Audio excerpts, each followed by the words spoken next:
Vous savez que par rapport au processus électoral, nous sommes pratiquement au dernier virage. Je compare le stade actuel du processus à un avion qui s'apprête à atterrir.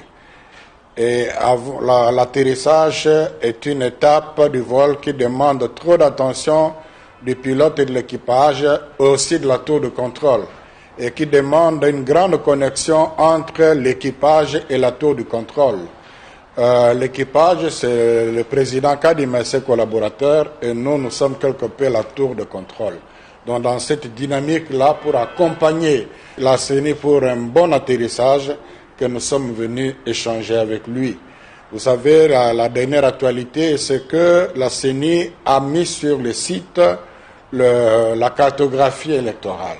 Ça, c'est déjà quelque chose qui traduit la volonté de la transparence. C'est une publication provisoire avec l'intention que les gens vérifient et s'il y a à corriger, qu'on corrige.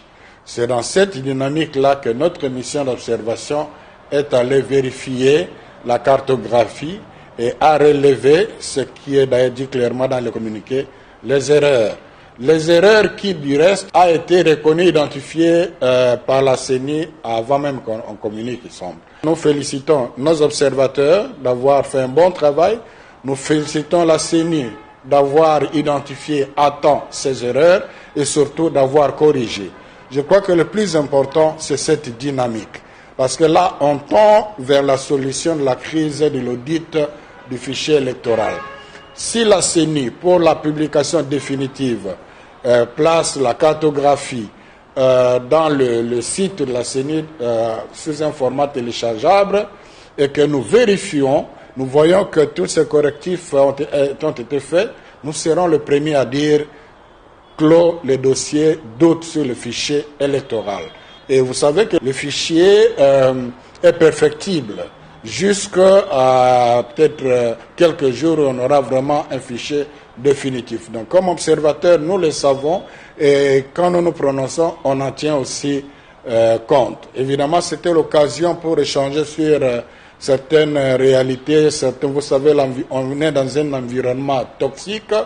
Vous communiquez, on vous interprète autrement, ainsi de suite. Là, par exemple, on a parlé aussi de la question parce qu'il y en a, on raconte que la CENI a commencé à enrôler de nouveau les gens, ceux qui n'avaient pas de carte, parce qu'ils remplissent le formulaire. Là, je viens d'apprendre qu'il y a distingué entre le F01 et le F06. Le F01, c'est le formulaire qu'on remplit quand on est enrôlé. Mais quand on perd la carte, on vient remplir, c'est autre chose. Donc, ce n'est pas un deuxième enrôlement.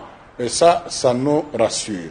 Donc, en conclusion, nous avons levé une bonne option. Désormais, la CENI s'engage à être transparent et à être ouvert. Nous allons travailler, on n'a même pas besoin de trop de communiquer, travailler avec elle et jusqu'à ce qu'il va afficher publiquement.